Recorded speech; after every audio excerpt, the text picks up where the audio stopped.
All right, welcome back to the All Politics, a local radio show, the number one political hip hop radio show in America, y'all. And of course, that's DJ Rhino, right? That you hear. All music conducted by DJ Rhino, greatest DJ Yeah, in the universe, no no doubt doubt, about that. hands down. All right, cue my headphones up just a little bit. Um, man, the mayor the mayor was dropping it, man. Yeah, brother. The mayor was dropping it, for real, man, as he always do. Always, You man. know, and when I get days I can't beat, I'm watching it right Yeah. from social media, right, and I'm like, wow, He man, bring the fire though, bro. brother, for You real, know, and, no and, doubt. and, and I gotta tell you, man, I'm feeling the unity stuff, man. Yes, Right? When absolutely. he talk about us taking care of Right, each other, right, there you you go. know, Right, and right. making sure we read, man. Yes. And we ain't really got time, man, Let's to say be that, wasting and time. let's mention that book one more time that the mayor talked about in Yeah, terms of if you really want to understand King, yeah. where King was going. Chaos of community, Right, we're man. talking about Reverend Dr. Martin Luther King He Jr., said pick y'all. that up Yes, for King Day. absolutely, Do some reading, man. Read absolutely, that book. And absolutely. he said focus in on his relationship with Kwame Ture, Stokely Yes, Carmichael. yes. Study that Because book. in that book he talks about that. You Right, know what I mean? right. Where he talks about, that relationship and really he gets into that conversation about black power in that book. Absolutely, You absolutely. know? Something that we still trying to seize, my brother. Yeah, Some yeah, black power, yeah. which is a beautiful a segue into our next guest. That's Really, true. we're talking about the Absolutely. spirit of black power and African centricity. Yeah, We got a brother yeah, representing that in the city of Newark, New yeah, Jersey, big city, y'all. So we yeah. want to put our hands together for a very, very special guest on the All Politics, a local radio show. Our good brother, our dear friend, uh, the founder, one of the co-founders, I should say, right? REFAL. All right. I'm old school with notes. I say what I said still, brother. But REFAL, um, uh, one of the co-founders of REFAL headquarters in the city of Newark on 9th Street and 13th Avenue, right in the hood, not downtown, right in the hood, yeah, right in the community. Let's put our hands together for our brother Conseco Way. What's good, my brother? What's good, black man? Yes, yes, yes. We gotta pay that public enemy right there, man. Because this is what this brother represent, man. Some independent. I, I mean, this brother created an independent. Now, let me say that again, y'all. Right, independent black community center. Right, African centered community center. When you walk in, you feel that. You Yeah, you see that do. everywhere. They got a You library of do. books. Come on, books. Right. Library of books, African art, and so many organizations have met there. I mean, the New Black Panther Party uh, did their meetings there. You have the Temple of Anu meeting there, all right, which is a Kemetic spiritual community. They meet there. So many organizations. I mean, hell, our brother Larry Ham is doing his committee organizational meetings Yeah, there, right. right? Kwanzaa events, so many Kwanzaa events there. All right. So I don't want to hog the mic. So again, my brother Consequently, it's good to have you finally on the All Politics Local Radio Show. All right, how you doing, black man? Hotep, I'm doing Hotep, Hotep. no Thank you doubt, very much. I'm Peace, glad my to be brother. here. Welcome to Thank the you. show, man. Thank you. no doubt, no doubt. And we had to have you on the show, man, because one of the things my brother Ed Riley always says, he's the executive producer of our radio show. He talks about, he said, we have to create space for people in the community doing work, good work. All right, helping the community out, helping our people out. So we want to create space for that. And he said they will have an open door. And I said, open door? What do you mean by that? He said, no politics. Whether you like me or not, whether you agree with my politics or not, but if you, brother, sister, you doing something good in the community, you can come down to this radio show and talk about it. Talk about your program, talk about your organization. Now in other radio shows you got a politic. Yeah, yeah. You got a politic heavy. So that's why we had to have you on the show, brother, because you've done so much work. And I don't think you really get a you know, you don't you don't get enough spotlight for that. And so I mean, people not writing about the great work your organization is doing right in the hood, You know, right in the hood, right on 9th Street, you know, 13th you, Avenue. you know, what I'd like you to do, my brother, if you can talk to us Yeah, about, you know, uh, I guess how you got to refile, but there's a history to that, right? So if you could speak to that history. Absolutely. Okay, first I'd like to thank you both for having me here. Um, it's really nice to be here. Thank I'd you, like my to thank brother. you. No doubt. No doubt. When Pleasure's ours, when brother. it comes to REFAL, REFAL stands for Reconstructing Economics for African Love. I'm the founder of it. How we got there was I come up out of African Echoes, and every time in African Echoes we used to be at different churches. To make a long story short, we always would have Dr. Clark, the first elder, and Dr. Ben next. Mm. After that, I by share. the time I the share. third or fourth speaker, the church was putting us out. Wow. The church first on Central Ave in East Orange is not even there anymore. Um, right, right by And was that because they were too strong?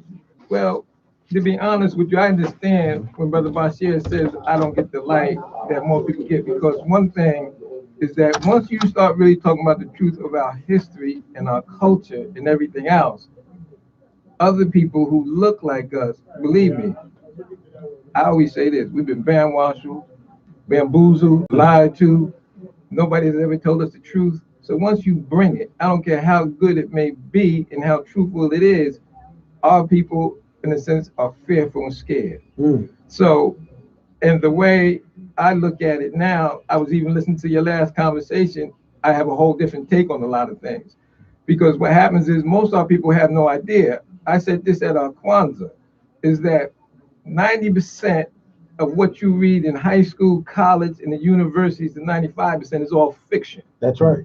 That's So what right. happens is you've been reading fiction from the time of grammar school all the way through. But the That's problem with most people is that when they get out of school, they go down to the bookstore and get more fiction books to Right. read. Right. So they never know how to deal with reality. Right. Mm. So, and I always say we don't deal with people that have any African deep thought. The reason why most people haven't heard of us or myself is because we have let people become an institution instead of them building institutions. Mm. So I call them wizards. Right. Mm. So I know all the wizards. I gave him a list of some of them. I used to bring them all in. Right. I used to be bodyguard for Dr. Clark, bodyguard for his wife when we go to Kemet Mm. and stuff. So I've been there, and I've been to Ghana, got land. But the whole thing is that I got caught up in that because see, when you study history, and he was just Bashir was sending that out, we've got a misnotion on what history really is. See, we think history is just reading about the great Africa and all over, and I'm reading this book now. But the thing is, history is everything. So in the Right. movement, we lost because we don't know the history of economics. Right. You know, we don't know how to build. And coming up this Monday, for what you were talking about, there's another side to King that we're not allowed to discuss. Right. And see, what I do is Break it that down. I learned that if you want to beat any opponent, and even in yourself, you got to learn the weaknesses. And so, what was the weakness in the movement? People that I got all his books, I got all his tapes of Dr. King. Been down there to Tennessee. You ever been? Anybody here been to his museum? Yes. Absolutely. Out in front of his museum is a statue, 6'4" of Gandhi. Gandhi was only 5'5". Now there's a reason why they made it 6'4", because it's all about impression. Now they say King liked the Gandhi, right? Gandhi was a racist that hated black people. He hated the Africans. That's what made him start his movement, unfortunately. So what that told me right there was that King wasn't a deep reader when it came to that. Now, when it came to the Montgomery bus boycott, I'm gonna leave that up to the day what happened Saturday at the building. When he had the bus boycott, and blacks were so happy not to sit in the back of the bus, but to take their butt to go to the front of the bus, they didn't realize just down the way in Tennessee, there was over 500 black bus companies. Right. There was black bus companies all across America. Right. There was black movie theaters all across America. That's right. Once he led those brothers and sisters to get a taste of being something white, what happened? We walked out of our movie theaters. We walked out of our businesses. That's right. We walked the bus. When you on the bus company, you're not just hiring a bus driver. You got mechanics. You got people taking care of accounting. You got people doing this. You got everything. So we lost all of that just to sit in the front of a bus when they could have brought a bus with the money they saved. So there was no deep thought there to me.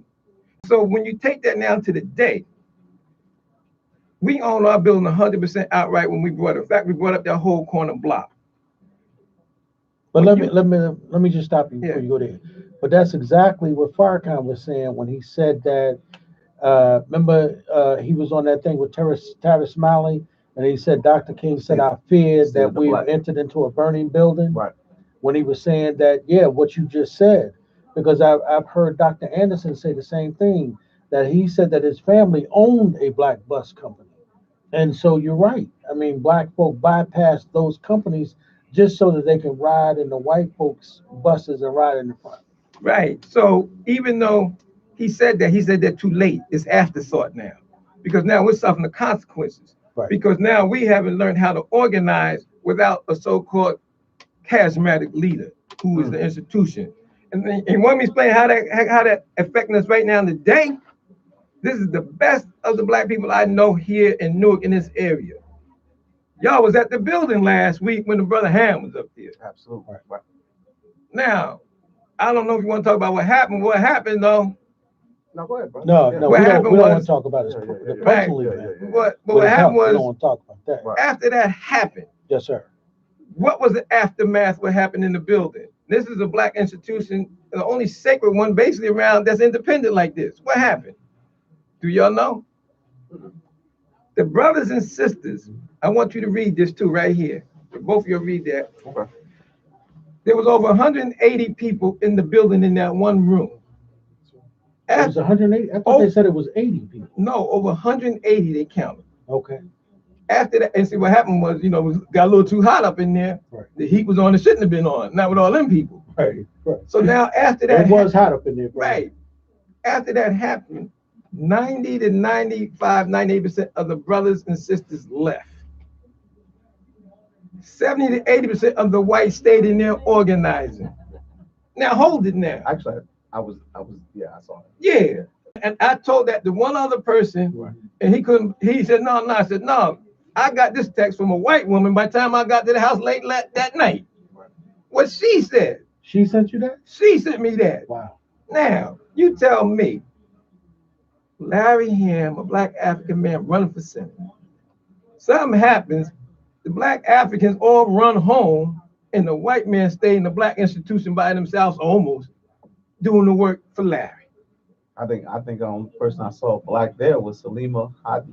Right now, and what does that tell you? She was If we serious, there's no way you're gonna leave them first in your sacred institution by themselves.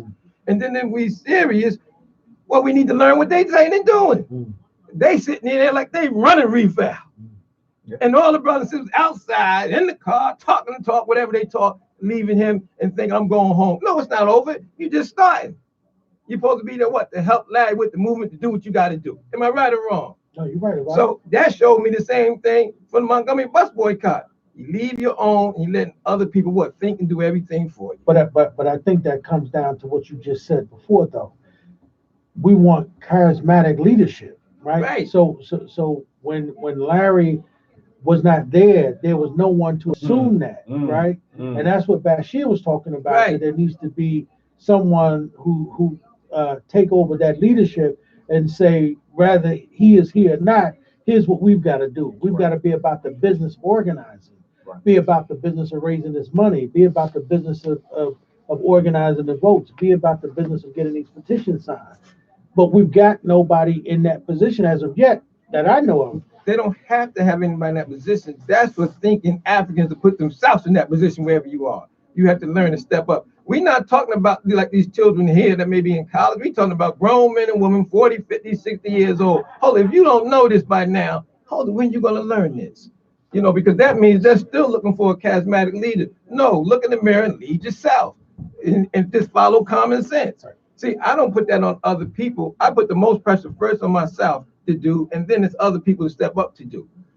So you walk in there and when you're going in there, this is what I'm going for. So if something happened to me, it should be hold it. This brother I'm teaching or this sister is your move up automatic. Move up automatic. Wherever we at. Right, because long as you're waiting for a charismatic leadership, America make them every day.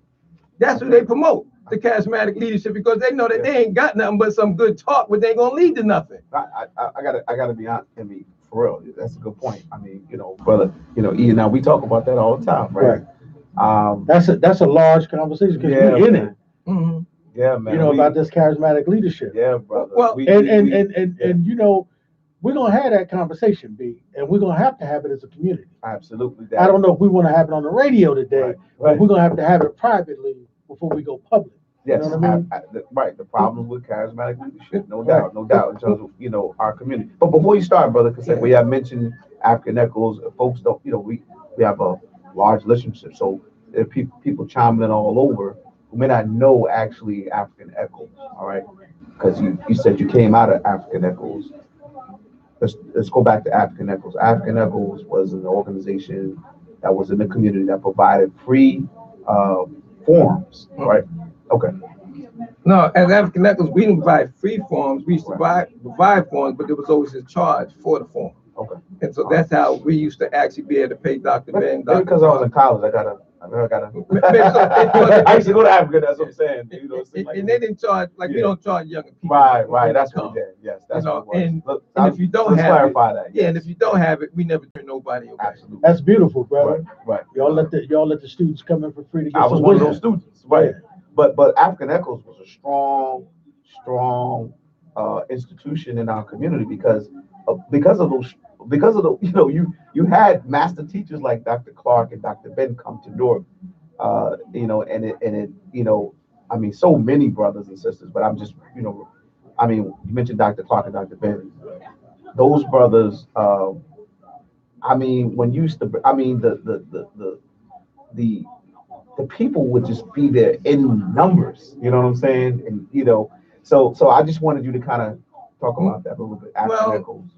Look through African And Echoes. then moving forward to REFAL. We had Amos Wilson, Stokely Carmichael, Right. Kwame Ture. Right. I mean, we had just about everybody that Wow. you could think of. Yes. That is somebody. Ivan Van Sertima. We had Mary Baraka. We had everybody on the East and other places. Lalo Africa come through a few times. We had Dr. Sebi's wife come through, do health a few times. We had basically everybody. And what happened was that once we started bringing in, especially people who actually got into the religious aspect, that's Dr. Ben, there was always problems. Because the only place that you can basically go was in churches. And once he started talking about Haru, Set, and other things, and the Jesus myth story, it was time for us to go. So it got to the point after about the third or fourth place we got kicked out. I turned to Brother Nooney and said, Nooney, I can't be part of nothing. We got to keep getting kicked out. As grown men, we had to see about getting our own place. Otherwise, I just didn't see it. So he turned to me and he says, you believe that? I said, yeah. He said, well, you do it. So I took a jar about this big and I went around collecting money, told everybody we're going to get our own building. It was at St. Rocco's then. And it's funny because at St. Rocco's, when that little short Catholic guy died, we got kicked out the same day the program. As soon as the next person came in, we was out in the steps doing the program. Really? Wow. So wow. I used to go to Sojourner Truth School every month and volunteer time to talk to Dr. Falab.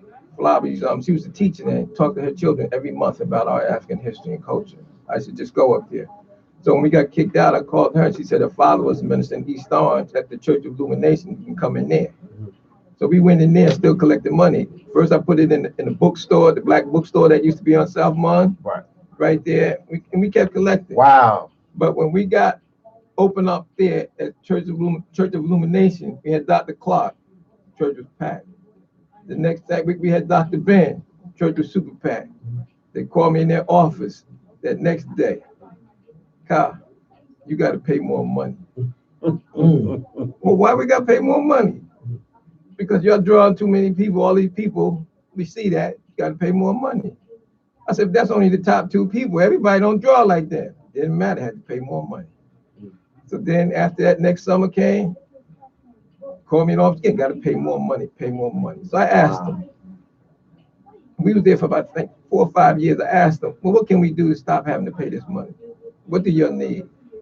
He said, well, we need the floors in this here place washed every week. I volunteered to wash the church's floors every week. I washed them every week. And then I told the members months later, that this is what I had to do for us not to have to be able to really pay more money. They were shocked. And then one brother, he took his son and said, well, you're going to wash it every other week. If he do it 1 week, you do it the next week. So I did that for years. So then it came to the point where they finally said they was going to raise it again. And we had already bought on South 9th Street that building that was an ice cream parlor. We bought the house next door, the 2-family house. That's right. So I said, that's it. We ain't paying no more money. We out of here. So came that summer.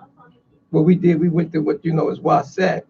We went over there and we started building that place by hand. I rented one of them scaffolding so long they gave it to me for free.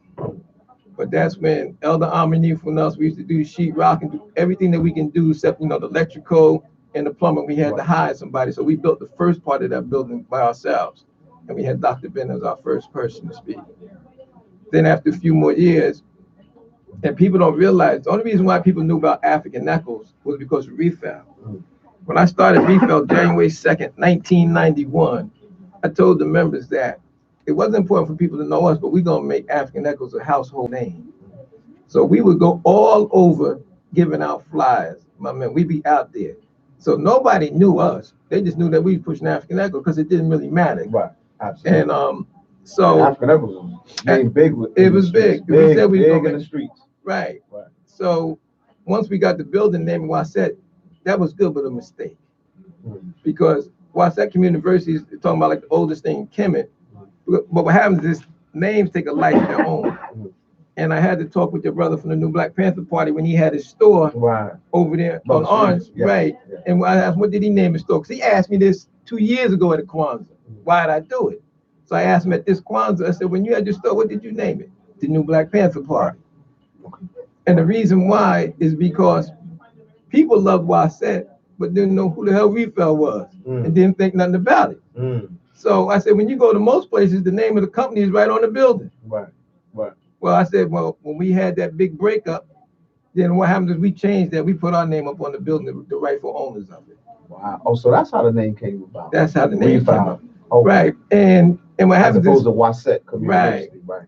People, what happens is, what I found through this too, is that you can get people study all the culture and history they want, talk all the stuff they want.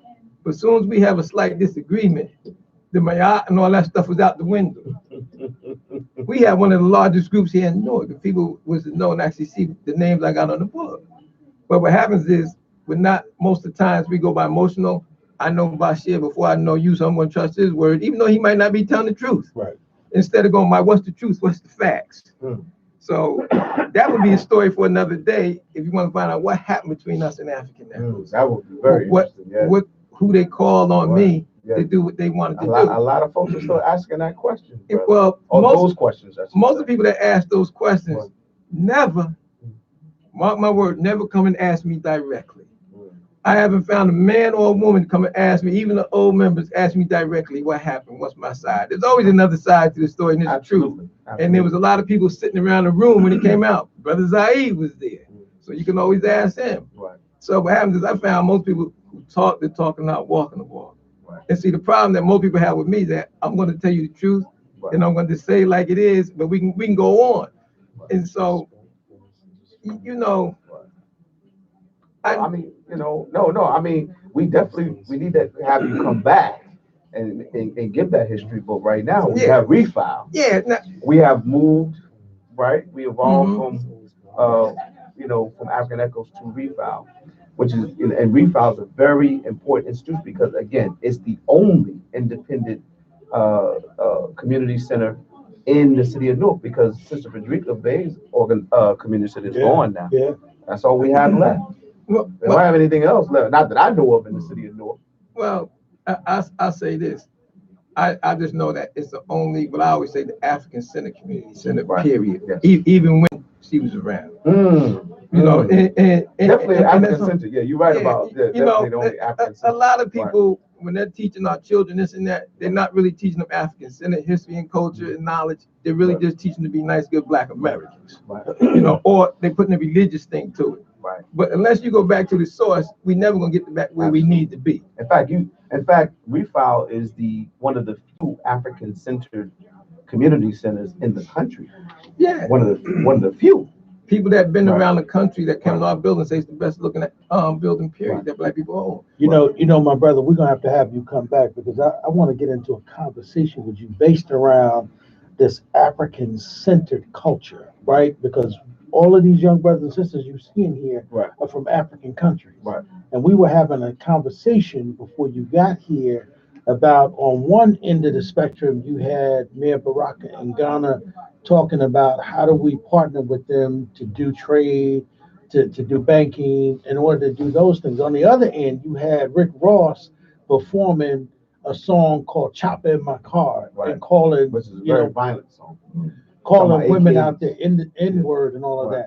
that. And some of the young brothers and sisters in here from Africa were saying that, you know, was I shocked by that? And I said, yeah, I'm shocked by that because on one end, you got brothers and sisters who want to teach African-centered culture to black people in America, but then you got a segment of Americans who want to go to Africa and carry that same craziness Back to the that we're motherland. trying to get away Right. from Absolutely. and bring it to the motherland. Right.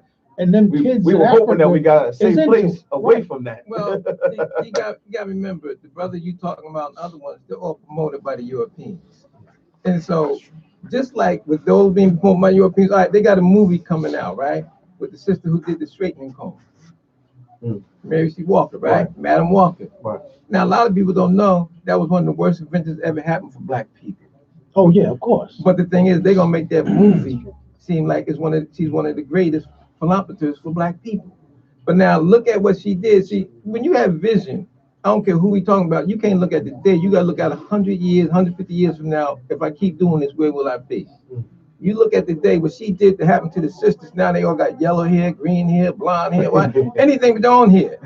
And the sisters think that they're doing this to look exotic. But to tell you how they're being bamboozled and fooled, when you go around the world, black people and black women are the only ones that have their natural hair that way. Everybody else hair is straight, which is considered under science fur. So these white people, these Koreans, all of them have fur. Our women are the most exotic women on the planet, just having their own natural hair. The white man is fearful when we wear our natural hair, when we wear our locks. You can see what happens. But the problem is that most of us want to concede and actually conform, relax the hair to make white people relax, instead of actually being who you are and loving yourself regardless of what they think. And so we haven't taken a stand on this, you know, whether it be in the churches, the mosques, the radio. It needs to be talking constantly. The brother you were talking about, these Europeans play that mess on the radio every day, 24 hours a day. If it ain't him, it's somebody else. Oh yeah, of course. So the only way we can counter that is to counter that every day or every time we can. It has to be mentioned. Yeah. You know. And it speaks to what, you know, and this is deep. Mm-hmm. at REFAL, I mean, they go strong, brother, right? And guess what? Can't nobody kick them out, brother. That's what I admire about REFAL. Seriously, E. No one can kick them out when they go strong on African-centric culture, right? Mhm. So I don't like what they said about this Jesus thing or the Immaculate. You said the Immaculate Conception really comes out of Africa. No, we don't like that. We gotta get them out of here. They can't kick y'all out. Yeah. We can't And I do see you it. holding up the book, yes sir. Yeah. Yes sir. I just said I'm gonna bring one book. No doubt. Because I'm We're always gonna debating. let our listeners know who chime in and who are not actually watching it on YouTube. The book is called The First Americans Were Africans, revisited by David Imhotep, PhD. All right, brother Consequaway brought in a gift. Well, he's reading his book, but I wish it was ours. But now he's blessing us with some wisdom from the book. But I just want to make that point about REFAL. Hey, unfortunately, man, we're out of time. Mhm. So, Yeah, you know, yeah. we got to close this down, but we're going to look to get you back, my brother. We appreciate Absolutely, we gotta have it. you. Yeah, because I want to get into this Because conversation. you hear what I with say, you. E, right? Yeah. Hey, nobody can kick them out, bro. Oh, yeah. I heard All right. that. I heard that. Yeah. But You now know, that we've got this right. bridge with him, Right. right, we definitely want to get him back in and make this happen. Absolutely. And before All right. you leave, you want to, whatever programs, whatever events you have coming, please let our listeners know. Okay. Well, I got it in my bag over there, but we got Lloyd Strayhorn coming on the first Sunday in February. I think that's February. It's in my bag. Okay. We got him coming, and he's the number one numerology person, That's right. period, in the country. Yeah. Right. Yeah. And Been one, around for years in our Right. community, right? and one of the things that I do normally is coming back up. I do a host of a radio show on the internet, on the Wake Up Radio. It's on Tuesdays from 7 to 9. So I have to invite you to come on there. The other thing is, and I put on there in the future, I was showing you that we're going to set up our own media like this or similar to this in the building. We need to have our own black-owned media station. That's right. You know, and that's how I judge things now with most people. You know, I got a plantation I go to every day. But I tell you what, after you off the plantation, what are you doing? So if you love this, then you have to figure out, how do I get my own? This brother's a DJ. Right. I used to DJ, but I got to the point with DJ and I went and bought a club over in Patterson. You know, so, and that's what I'm saying. You have to always look to take everything to the next level yourself, because the only way we're going to get to where we need to get to is for us to get to it by ourselves without them other people. You know, I'll say this last thing. REFAL used to have another name to it at the end.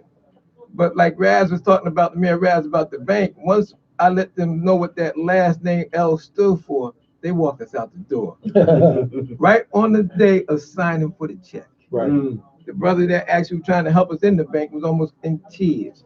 You know, because the one thing, we think liberation means one thing to us. It means a whole nother thing when white people think you're trying to break away from them. You know, because they want to keep us inside this slave mentality and this slave hold on us. So I'm just saying, you know, I like to thank you, and we have to take this all to another level. If there's some way that I can help use outside of here, let me know. And I'll say this, we in Ruckus, and what you said about our building is so true. But I tried to talk to some of the brothers, professors in Ruckus, in Essex County College or whatever, right down the street. All these children that's in here should know where we at and come up to our building. It's the closest thing they're gonna find to home outside of home in Africa, and it's the only African-centered institution, period. And it's beautifully laid out. You know, when they're taking these children around all these places, that should be their first stop. Because here there is a library for you to come study. Here there is people. All you gotta do is just ask the questions, and we're gonna give you the answers or find them for you. You know, it shouldn't be like you said, they don't know us. Everybody that know us, well, if you ain't speaking about us with the institution, who you talking about? Robert Treat? Or something like that. Who you talking about? You know? You know, the chicken pork head preacher or whatever. Hold it. Let's get to the real deal. And so, and that's what they call me on the station, the real deal. And so we've been afraid of that. That's what happened. The black man, black woman been walking around in fear for so long of being who we are. And once we stand up to be who we are, everything else will subside. So we're looking to buy more property this year and to expand that building this year. no doubt. And the building is located at 271 South 9th Street, right, Newark, New Jersey. All right, again, folks, that's the REFAL African Centered Community Center, right? Independent, John. It's not owned by white folks, anybody else, by black folks. And the address is 271 South 9th Street, 13th, right in the corner, 13th Avenue, 13th Avenue, South 9th Street in Newark, New Jersey. Right in the hood, y'all. Not downtown, but right in the hood, servicing our people. All right. Closing. Thank Oh, you. wait a minute. We now, wait a minute. Yeah, we gotta ask him that ask question. all our guests, Yeah. Brother Consequent. You know, this is your first time being on the All Politics Local Radio Show, and of course, you'll be coming back on a regular basis, brother. Believe me. All right. When Ed says that's going to happen. So we ask all of our guests. The only person we tried to ask him this question, but we just couldn't get it. You know, we couldn't get it from him because he was rhyming, and that was Jesse Jackson. All right. So, but we asked everybody else. I mean, Senator Menendez, you name it, right? Right. Everyone, right? Councilman, I'm trying to think of. We have so many guests, elected officials on the show, community leaders, everybody, but we couldn't get that from Jesse. So, you ready, brother? You ready for this question? Okay. All right. Who is your favorite hip hop artist, or who is your favorite hip hop group? Public Enemy. Oh, wow. DJ Rhino? DJ Rhino got that. Off with the first. No doubt. Absolutely. DJ Rhino, you hear that?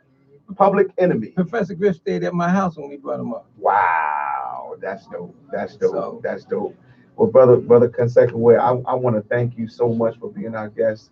And of course, Ed has given you the invitation to come back on a regular basis, because we need to get deep into this African-centric culture, brother. Absolutely. Because that's I got a note here, brother. I know you do, brother, because and that's something that remember you said the mayor Absolutely. with Talk Mayor about Baraka, right? He was like, we got to get back to our culture, man, you know. And so we got to push this hard, because we are the elders now, brother Consequent. You know, I mean, it was a time we looked at Dr. Ben and Dr. Clark, but they're gone now. They're going on to the boom boom to the ancestor realm. Now we are it, you know. So we gotta impart. We gotta pass this on to the next generation of brothers and sisters. Right. You know, so we gotta have you come back. All right. He's, you know, and he'll be back because he's right here in New Orleans. He ain't going nowhere. But thank you so much, Asante Sana. That's Thank you, my brother. Thank you. Thank Thank you, you. brother Consequo. Again, any closing? Any No, closing? I just like to thank both of you, you know, and you man of your word, but he said it was going to happen. It happened just like black magic, like it's supposed to happen. So we thank you, brother. Thank you. It is like that, bro. You make Yeah. his word bomb, but so much respect for you, brother Consequo. For real, I mean that sincerely, brother. And you know, I teach at Weekway, and I gotta have you come in as a guest. All right, and share that knowledge, man, that wisdom, man, with my students, brother. All right. So we're gonna give you a big, strong hotep. Yeah. Okay, big, strong hotep. And we're gonna have him also we have him come back and also definitely have him come back and talk about how folks are trying to equate negativity to hotep and African centricity, brother. You know, I mean, I'm sure it's like this anti-black, anti-whiteness and homophobia, equating it to, you know, Anything African that happens. absolutely, Anything. absolutely. That's why I was telling you earlier that the hardest thing is to bring an African-centered thought and knowledge out to the front because that's what they want to attack. Mm. Because they know that that's the biggest threat to them. Yeah. So You we know, definitely and what they do is send people that look like us a lot of times to do it. go ahead, brother. So we're gonna have you come back and talk about these things. All right. All right. Again, thank you so much, Asante Sana, my Asante brother. Sana. Thank For you, my real, brother. man. Thank you, brother Consequo. This is the All Politics, a local radio show, the Number one. political hip hop radio show in America. And of course, There it is. we have the greatest DJ in the universe. He will be doing his thing in a minute. Yeah. All right.